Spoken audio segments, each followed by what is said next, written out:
Muchas cosas por nuestro ecosistema, por nuestro medio ambiente. Y ayer en la legislatura misionera se trató un proyecto para regular los humedales. A mí me gustaría saber de qué manera, cómo vamos a regular en Misiones, y esto se termina convirtiendo en ley, los humedales que son pero tan importantes y trascendentes para nuestra naturaleza. Julio Barreto es el diputado de Montecarlo, exintendente también de esa localidad, que promovió precisamente este proyecto y está en línea con nosotros. Julio, ¿cómo está? Buen día, somos Silvia y Laureano. Buen día, Laureano, Buen Silvia y a día. toda la audiencia. ¿Qué es lo que está proponiendo, diputado? Bueno, en principio el espíritu de la ley es cuidar estas fuentes de agua, estos recursos que todavía no tienen normativa, y por experiencia personal y por lo que he visto en los últimos años, muchas veces en distintos municipios lo que se hace para ganar terrenos en algunos espacios, en loteos, ¿no? Lo que se hace es ir secando los humedales, ¿no? Poniendo toscas, ramas, lo que fuera, y se van secando estos espejos de agua que en realidad tienen una función muy importante y específica dentro del ecosistema. Quizás hace 50 años atrás esto no era de importancia, pero en este tiempo que estamos viviendo en el mundo, ¿no? Y también en la provincia de Misiones, yo creo que más que nunca debemos ser responsables y en este sentido empezar a cuidar nuestros recursos, sobre todo porque estos humedales cumplen una función ecosistémica muy importante, ¿no? Por nombrarte algunas de ellas: captación de carbono, liberación de oxígeno, captación de agua para los acuíferos, alimento para la flora y fauna, renovación de agua dulce de forma permanente. Y nosotros en la provincia de Misiones, este tipo de focos de agua, de espejos de agua, de humedales, tenemos muchísimo, pero también lo hemos depredado en los últimos 50 o 60 años de manera excesiva, ¿no? Entonces la idea es tener una norma que nos permita trabajar junto a los municipios, junto a los intendentes, y el ente que va a regular, el organismo que va a regular, que va a ser el Ministerio de Ecología y Medio Ambiente, para poder cuidarlos, preservarlos y también recuperarlos, ¿no? Porque hay muchos que se han tapado, que se pueden recuperar sin dudas, como para poder preservar y trabajar junto a la comunidad para cuidarlo en forma definitiva. Trabajar en conjunto, usted decía, con las municipalidades. ¿Es posible planificar este aprovechamiento de humedales? ¿De qué manera? Sin dudas, porque no se puede hacer un trabajo sin los municipios, sin los intendentes, ¿no? Si no, termina siendo una norma que no tiene mucho sentido, más allá de que es una ley y debe respetarse.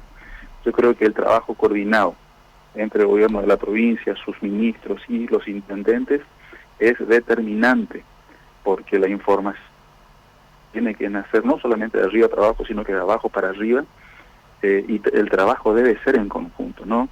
Porque en un municipio, en una estructura, generalmente hay un secretario, hay un director que trabaja en este sentido y debe tener la información, debe tener las herramientas, debe tener el conocimiento para preservar y ser custodios también de nuestros recursos naturales.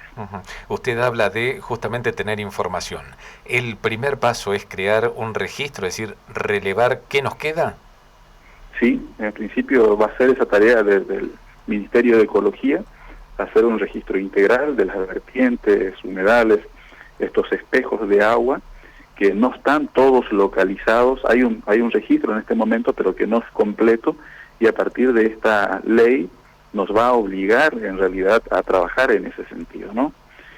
Y otro dato que no es menor: hace algunos años atrás hubo una cumbre mundial en Irán, en la ciudad que creo que se llama Ramsar, por eso se denomina sitios Ramsar. En aquel momento ya se hablaba de la importancia de los humedales y se ha creado un fondo internacional para preservación y aporte de recursos a los estados subnacionales, que en este caso somos provincia, para ayudar a cuidar, ¿sí?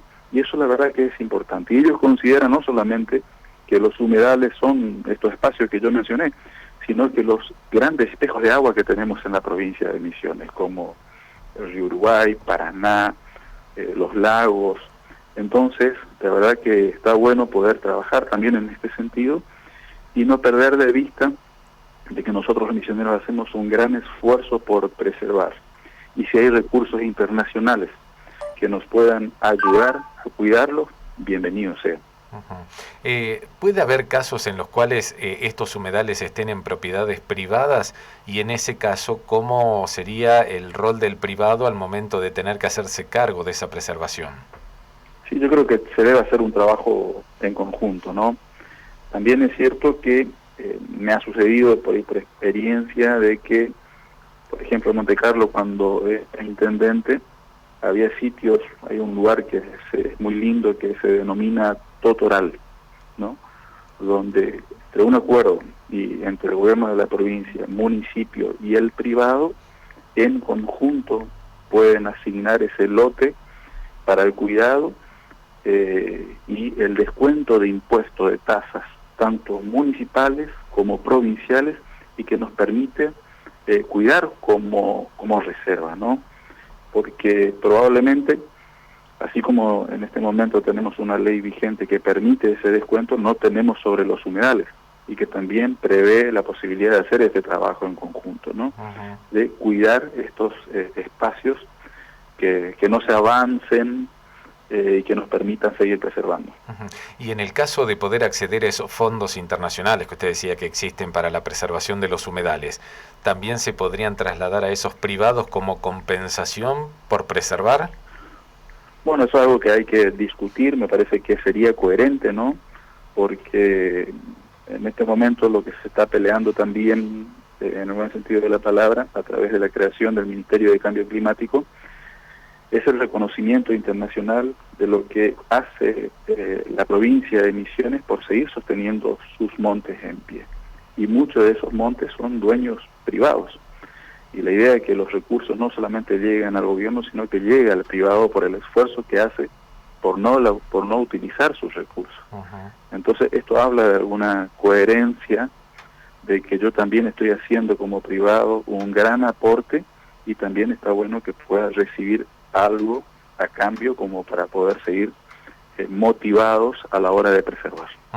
En algún momento hubo justamente, bueno, ahora hablando en general, ¿no?, de todo lo que son estas reservas privadas, hubo en su momento un retraso importante en la entrega de los recursos.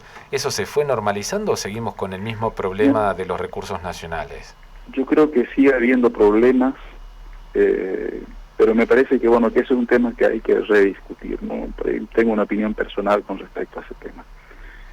La verdad que se hace mucho esfuerzo, hablo Estado y privado, para sostener en pie lo que tenemos. Lo más sencillo sería, que obviamente no lo vamos a hacer, pero lo más sencillo sería tumbar todo y plantar soja, y llenarnos probablemente de dinero, ¿no? Pero estaríamos hipotecando el futuro de nuestros hijos y de nuestros nietos, que en muchas regiones de Sudamérica se han hecho, y hoy estamos viviendo ese impacto climático, ¿no?, de la sequía, del enorme daño que se está haciendo, los incendios, y obviamente que no lo vamos a hacer. Bueno, ese reconocimiento internacional lo estamos buscando, y yo creo que se está haciendo un gran trabajo para que esos recursos vengan, y vuelvo a repetir, para que se sigan manteniendo en pie estos montes, y ahora sumados los humedales, que nos permitan asignar recursos donde corresponde, tanto al sector público como al sector privado, ¿no? Y que no siga este retraso y esta falta de reconocimiento por parte del Estado Nacional del enorme esfuerzo que hace la provincia. Claro, porque además estamos llenos de mimos en forma permanente, nos reconocen, pero no llegan los recursos, ¿no? Es que desmotiva también al privado, ¿no? Que dijo, bueno, está bien, estas tierras las preservamos porque nos hacen bien a todos, ¿no? Totalmente de acuerdo. El presidente estuvo en Iguazú cuando hizo su última visita y dijo, sí, hay que reconocerle a Misiones que sea el pulmón de esta zona del país. Pero ¿por qué no llega el acuerdo económico? ¿Por qué no vienen esos fondos? ¿Por qué cree? Yo creo que hay un discurso que se viene haciendo hace muchos años desde el gobierno central. Hay un mensaje permanente de la necesidad de ser federal, pero a la hora de que se asume como presidente, sea quien fuera en los últimos años, nos ha pasado que se ha cambiado del discurso a un hecho de que seguimos siendo un país casi unitario, donde los recursos no llegan a todas partes, donde hay tratamiento diferencial. Sin duda que los mayores recursos se terminan invirtiendo en las grandes capitales y uno de los relegados sigue siendo la provincia de Misiones. Si nosotros no tuviéramos una política tributaria seria, una buena administración, si no tuviéramos mucho ingenio, iba a ser difícil ser la octava economía. Pero esto no es mérito del gobierno nacional, es mérito de los misioneros. Y creo en lo personal de que falta esa mirada federal y que es necesario de que se nos mire, que se nos trate de manera igualitaria y que los recursos lleguen de manera igualitaria. También pareciera como que destinar recursos al medio ambiente y es casi como un gasto más que una inversión. Me parece que está todavía esa mirada, ¿no? Probablemente sí, por eso creo que es importante desde nivel inicial, desde las escuelas primarias, en las escuelas secundarias, promover una educación ambiental en todo el país para que se tenga una conciencia real del tiempo que estamos viviendo y que también nos permita absorber todo el conocimiento para saber cómo comportarnos, por lo menos de aquí hacia el futuro, ¿no? Me parece que esa todavía es la gran deuda de nuestro país. Claro, porque desde chicos ya podemos formar a dirigentes que si llegan al poder al menos tengan una mirada diferente. Totalmente, ya van a tener un chip cambiado y van a entender absolutamente de que muchas decisiones que si no la tomamos ahora no vamos a tener un futuro, ¿no? Vivimos como si los recursos fueran inagotables, como si las prioridades fueran otras, sin embargo, cada vez estamos más al borde del precipicio por las cosas que están ocurriendo, ¿no? Y eso está a la vista. Por eso es importante que todos tomemos conciencia, obviamente, mucho más lo que tienen responsabilidades, pero también entiendo de que todos la tenemos, ¿no? Es importante un cambio de hábito personal y ser ejemplo permanente con respecto al cuidado de nuestros recursos. Totalmente. Cierro preguntándole y volviendo a su propuesta de regulación de los humedales, si hay algún marco punitorio, es decir, aquel que no colabora, que lo destruye. ¿Está previsto en la ley algún tipo de sanción? Eso ya va a través de la reglamentación de la ley, que va a tener a su cargo el ministro de Ecología y Medio Ambiente. Se va a hacer cargo de redactar las penalidades con respecto al incumplimiento de la ley, ¿no? En esta etapa de la ley le da el margen para que el ministro lo pueda hacer con su equipo. Bien. Hablando de Ministerio de Ecología, vio que las versiones se multiplican. ¿Le ofrecieron ser ministro de Ecología a partir de diciembre? No tuve ninguna oferta. En realidad sigo muy concentrado en esta etapa de mi vida institucional, muy abocado a toda la tarea legislativa y sobre todo en esta comisión que realmente me gusta mucho, me apasiona y me ha tocado conducir este proceso. Me queda un trabajo intenso todavía hasta el 10 de diciembre, ¿no? Y más allá de lo que pueda pasar a partir de allí, la actividad política me apasiona, ¿no? Mucho más que la posibilidad de un cargo o de un ofrecimiento. Hace muchos años que vengo en esta tarea, más allá de lo privado, y fuera cual fuera la situación, voy a seguir obviamente acompañando porque me gusta este espacio, me gusta mucho la renovación, me siento muy cómodo y voy a seguir ayudando como siempre, como para que las cosas puedan salir bien para todos los misioneros. Diputado, gracias por habernos atendido, muy amable. ¿Hola? Sí, no, le agradecíamos, muchas gracias por habernos atendido. No, perfecto, gracias a ustedes. Hasta pronto, adiós. Julio Barreto.